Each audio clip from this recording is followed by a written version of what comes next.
Attack on Titan is a show about humanity living inside giant walls due to the existence of titans, giant humanoid creatures whose whole purpose of existence is to eat humans. Ever since its first season, Attack on Titan has been a global phenomenon, and just like any other popular anime, it got a live-action adaptation. This video is part of a project series in which I try to explain the differences between an anime and their live-action counterpart, while also doing a basic rundown of events that happened in the movie. In this episode, I'll focus on the Attack on Titan films, which released on the 1st of August and October 20 of 2015. Since filming of both movies began on May 2014 and ended in August 2014, we can identify that the latest available volume was Volume 13, which mainly focuses on the beginning of Season 3. It should also be noted that there are going to be heavy spoilers for Season 1 and Season 2, and mild spoilers for Season 3.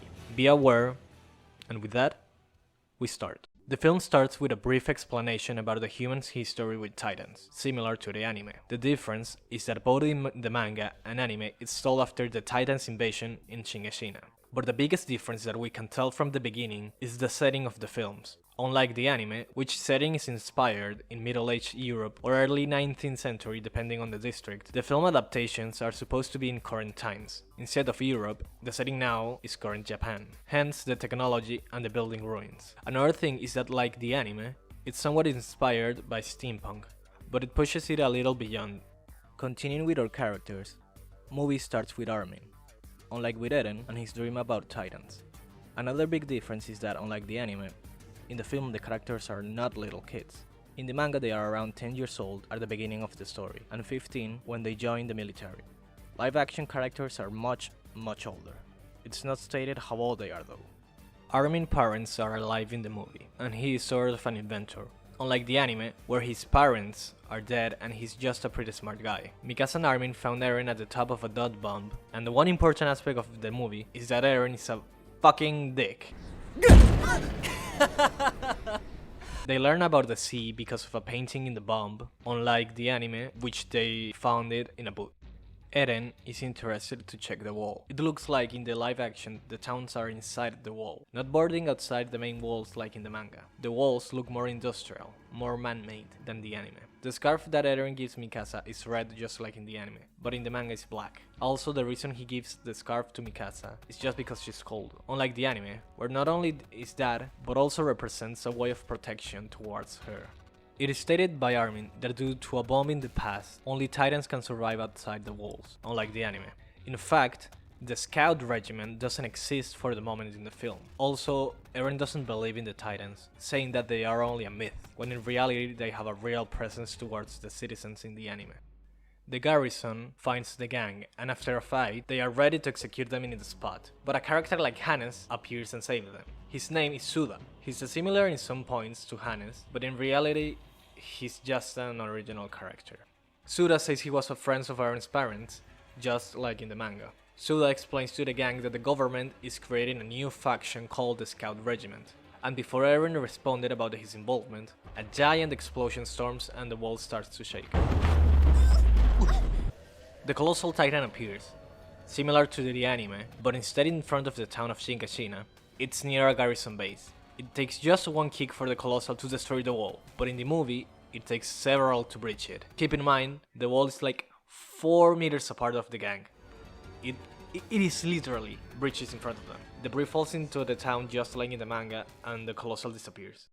The Titans start to enter the wall, but instead of fear, Eren is just surprised how ugly they are. We can say the same Titans that eat Mike Zacharias in the bridge. It's assumed in the manga that it's a resident from Ragako. In the movie it's just a random Titan outside the wall. In fact, we can see several pure Titans that attack Trust in the anime. The same Titan that walks in 4 legs waits Eren's teammates, the bearded Titan that aids Armin, and of course, the smiling Titan. A big difference here is that unlike the anime, Titans in the movie have both male and female bodies. In the manga they only have male-like physique. Another important aspect is that the Titans are very noisy. They even speak at times. Unlike with the anime where a minuscule amount of Titans can speak. The garrison tries to stop them, but they regenerate just like in the anime. Also, check how the garrison doesn't have the vertical maneuver equipment, like in the anime. For the moment, it doesn't exist. After the whole squad gets killed, we get the iconic scene where a soldier reloads a gun just to kill himself. The Titans get into town, and we see that one has Armin's dad in his grasp, unlike the anime in which we don't know how his dad died. Another change is that instead of running to the safety of the inner walls, Eren tries to save himself by getting inside what appears to be a church, while leaving Mikasa outside in the chaos. A giant change is that instead of Eren's mom, it's Mikasa who gets killed by the Smiling Titan. Why doesn't she run away? Is beyond me. But worse, we get an off-camera kill.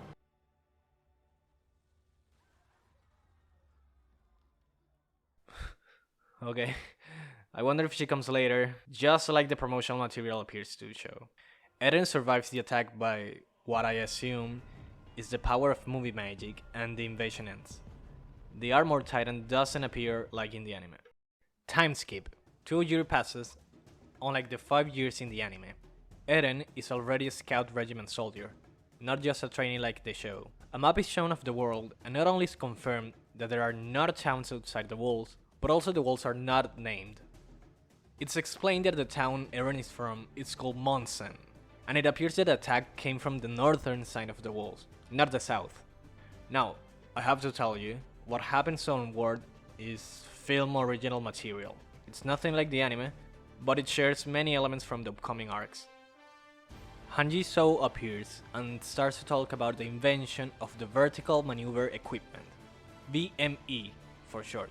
Also, the VME is just like the manga, with the barrel, not like the ODM gear from the anime. Now to know Eren's comrades. We have Sasha, Jan, new characters Hyana and Sanagi. From the anime we only have Eren, Armin, Sasha, Jan, Hanji, and for some strange reason, Hannah and Franz. So, no Connie, no Ymir, no Krista, and more importantly, no Annie, no Rainer, and no Berthold. I know.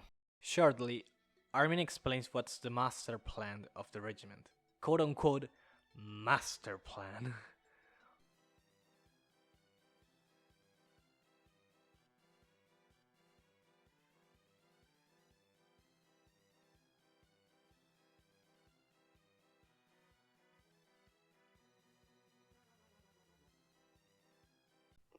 Masterful. They are planning to live by night since Titans are inactive in the dark, similar to the anime. The difference is that instead of using horses to move around outside the walls, they use fucking tanks and trucks. Now that makes it easy, meaning no positioning planning in this movie. Hyana, the new character Do Not Steal, hears a baby in the ruins. With Eren, they go exploring until they find the source of the noise. It's a titan. A baby titan. A titan that's baby. The baby calls for backup, and the MP accompanying the scouts decide to leave them in the most careless way possible.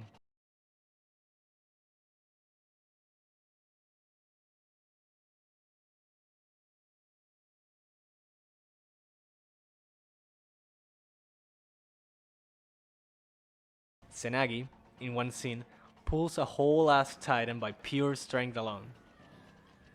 This movie's a comedy and you can't change my mind. Now you might wonder, why don't they use the VME to escape? Well anyways, here comes Commander Levi. Just that in this case, its name is Captain Shikishima.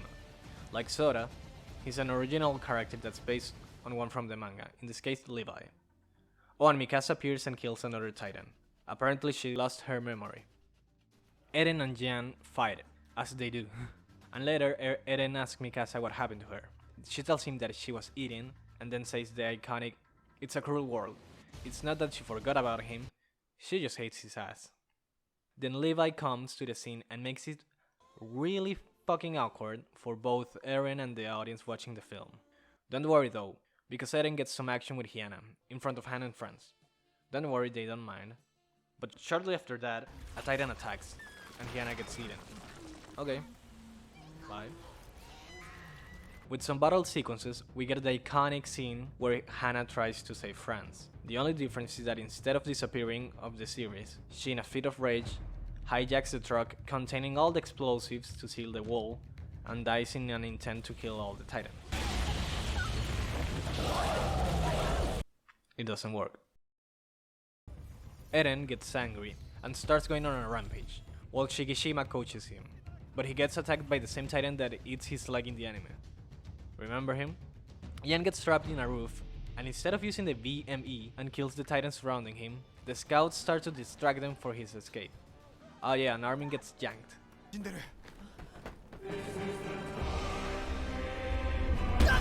Mikasa, for some strange reason, sees Eren struggling, half dead, but instead of helping him out, decides to keep doing hot girl shit. Totally out of character if you ask me. Armin is going to get eaten, but Eren rescues him in the last second, just like in the anime. Eren saves Armin and gets eaten himself. But unlike the anime, where a few episodes pass after that, we immediately see the outcome of his actions. Way to kill the suspense. We get a really cool shot of a Titan in the reflection of Hanji's glasses, just like in the second opening. Like in the anime, Armin tells what happened to Eren to Mikasa, but this time, he shows Mikasa what remains of him, just like in the first episode with the random soldier. Though, if she kept inspecting the arm, she could have noted that steam comes out of it. Well, dang it. She goes berserk just like in the anime, strangely enough, because here she had absolutely 100% chance to save his ass. Mikasa gets out of gas, but decides to keep fighting because Eren told me so. Unlike the anime though, she confronts only one Titan, not two. In this case, we see Eren coming straight out of that Titan. In this situation, we know that Eren is escaping from the Titan, unlike the anime where the mysterious Titan appears and starts wrecking shit. Now we have a sequence of Eren fighting the Titans,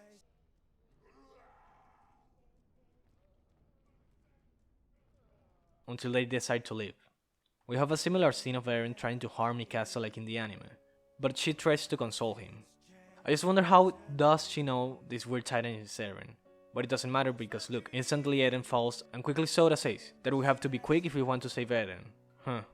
Weird, but whatever, let's go.